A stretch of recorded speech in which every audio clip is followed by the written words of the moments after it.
આજે આપણે બનાવે છે ચટણી ને બટેટાના ભજીયા। તો ચાલો શરૂ કરીએ। આપણે પહેલાં ચટણી બનાવશું। ચટણી હું બનાવી લીધી છું, જેમાં હું એક વિડીયો કરી છું ચિકન રૂલાડમાં, એમાં હું બનાવું છું। જો તમને જોવું હોય કે હું કેવી રીતના બનાવું છું તો ચિકન રૂલાડની વિડીયોમાં તમે જોઈ શકશો। એમાં હું નાખી છું 1 ચમચો મરચું, 1 ચમચો કેજન સિઝનિંગ ને 4 ચમચા પેપરિકા। એમાં હું 2 લીંબુ નાખી છું, પાણી કે આપણું ઘાટું કન્સિસ્ટન્સી હોય, અને નિમક। તો તમે ચાખીને જોજો કે તમારા સ્વાદ ઉપર ફાઇન હોય। પછી આપણને ખપશે લોટમાં હું લીધી છું 1 કપ ચણાનો લોટ ને અડધો કપ ચોખાનો લોટ ને આપણે પાણીથી લોટ બાંધશું એને, ને એમાં આપણે નાખશું લીંબુ, નિમક અને થોડીક સૂકી પાર્સલી। અહીંયા છે મારી પાસે 4 બટેટા। હવે આ 4 બટેટા લગભગ તમે આ સાઇઝના બટેટા લ્યો તો તમે એમ સમજો કે તમે એની અંદર 6 પીસીસ કરી શકશો। તો 1 2 3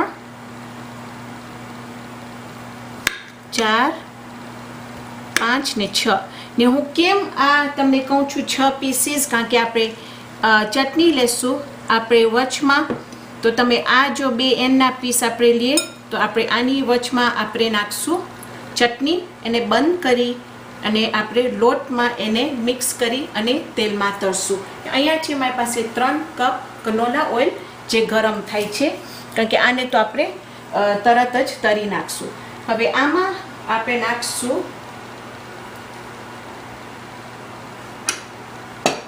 1 લીંબુ, અને આનું તમને જો ના નાખવું હોય તો એ પણ જરાય વાંધો નથી। મને ખાલી ખપે છે કે આ એકદમ સ્વાદિષ્ટ થાય, અને અમારા ઘરમાં બધાને જરાક ખાટી વસ્તુ વધારે ભાવે છે, તો અડધું લીંબુ નાખશું આપણે।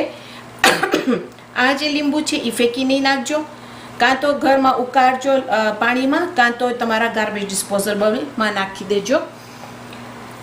ને આપણે અંદર નાખી દઈશું આપણું પાર્સલી સૂકી, જે લગભગ અડધી ચમચી હતી, નિમક, અને આપણે એનું એટલું એવી રીતે લોટ બાંધશું કે કમા પેનકેક જેવું ઘાટું હોય, કાં તો પેનકેકથી જરાક પણ આપણે લાઇટ કરશું એને। અને દર વખત એમ આવી તામ હોય તમારું મિક્સચર, તો તમારું ભીનું ઇન્ગ્રીડિયન્ટ્સ તમે પહેલાં નાખવાનું, સૂકી ઇન્ગ્રીડિયન્ટ્સ આની અંદર નીકળતો બહુ ગાંઠા થઈ જશે। કે મારું ગરમ થઈ ગયું છે તેલ, તો એને આપણે ઓછો તાપ રાખશું।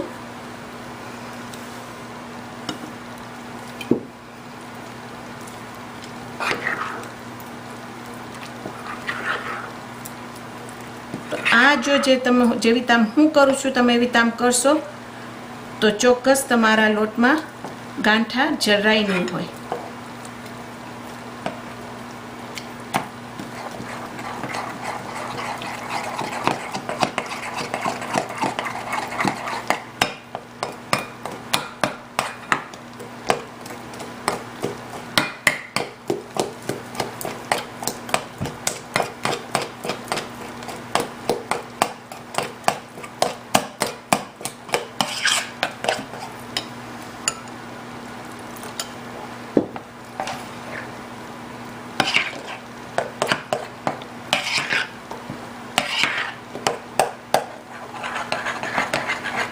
હવે જો તમને સાવ બહુ તીખા ખપતા હોય તો તમે આમાં અંદર લાલ મરચું પણ નાખી શકો છો, પણ હજી આ બહુ ઘાટું છે।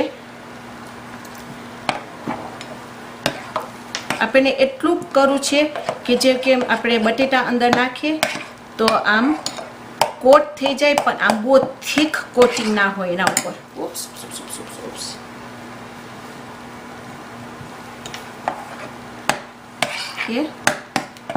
હવે હું પાછી આને ચાખી દઈશ, નિમક બરાબર છે, લીંબુ પણ બરાબર છે। હાથ ધોઈને આપણે શરૂ કરશું।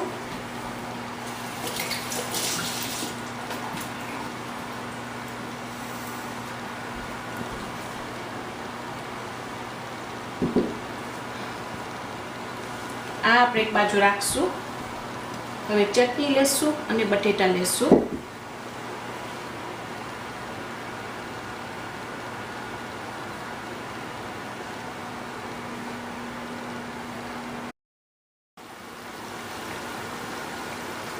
ઓકે, નાખી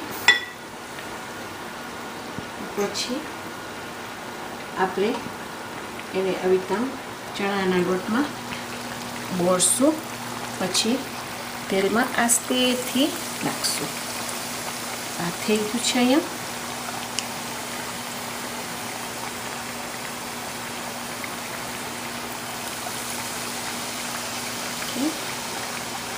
હાથ ધોઈ લો એક સેકન્ડ.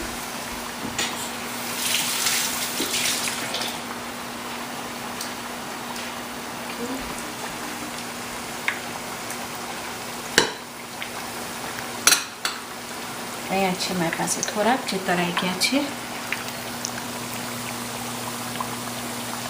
ને તમે આ કાઢો તો એને પ્લીઝ પેપર ટાવલ ઉપર રાખજો. ખાલી વિડીયોના લીધે છે એટલે હું આમ રાખું છું.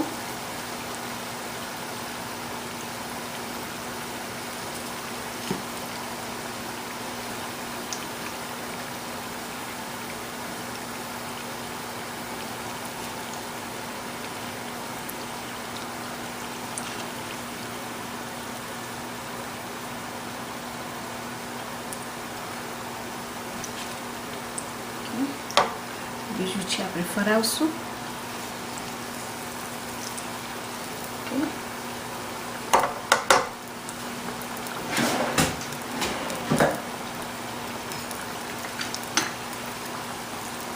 આના ઉપર આપણે થોડુંક પેપરિકા છાંટશું.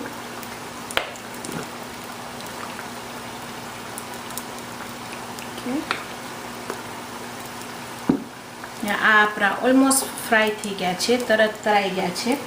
હવે જો મને ખાલી તમને બતાવું હતું કે હવે તમારો ચણાનો લોટ બાકી રહે તો આને ફગાવજો ને. આમાં થોડુંક વધારે લોટ નાખી ડુંગળી બટેટા ને થોડુંક બેકિંગ સોડા નાખીને તમે બીજા ભજીયા બનાવી શકો છો. તો તમે આ માય રમઝાન માટે જો બનાવતા હો તો એકચ્યુઅલી બહુ ફાઇન તે વર્કઆઉટ થાય. કારણ કે શું છે કે એક દિવસ તમે આ રાખો, આ ફ્રીજમાં રાખી દો, પછી 2 દિવસ પછી પણ તમે આવીને બીજા જાતના બનાવી શકો છો તમારા ભજીયા. તો એક નવી ડીશ થઈ જાય. પણ ઇન્શાલ્લાહ પણ હું તમને ભજીયા, બેકિંગ સોડાના ભજીયા હું તમને ઇન્શાલ્લાહ સૂન બતાવીશ.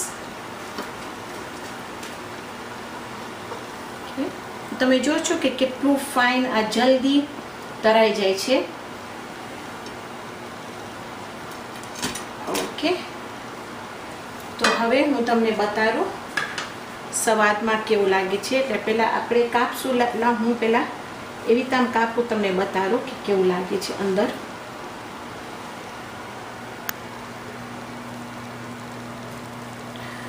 ઓકે,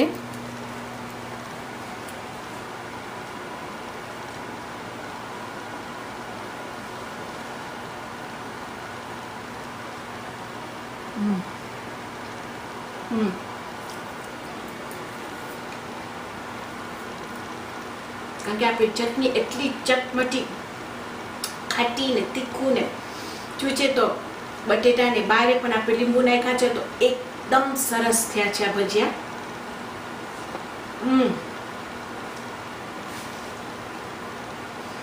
તો આજે આપણે પતાવ્યા આપણા ચટણીવાળા ભજીયા. ઇન્શાલ્લાહ આવતી વખતે આપણે બીજી એક સ્વાદિષ્ટ રેસીપી બનાવશું. તો ત્યાર સુધી ખુદા હાફિઝ.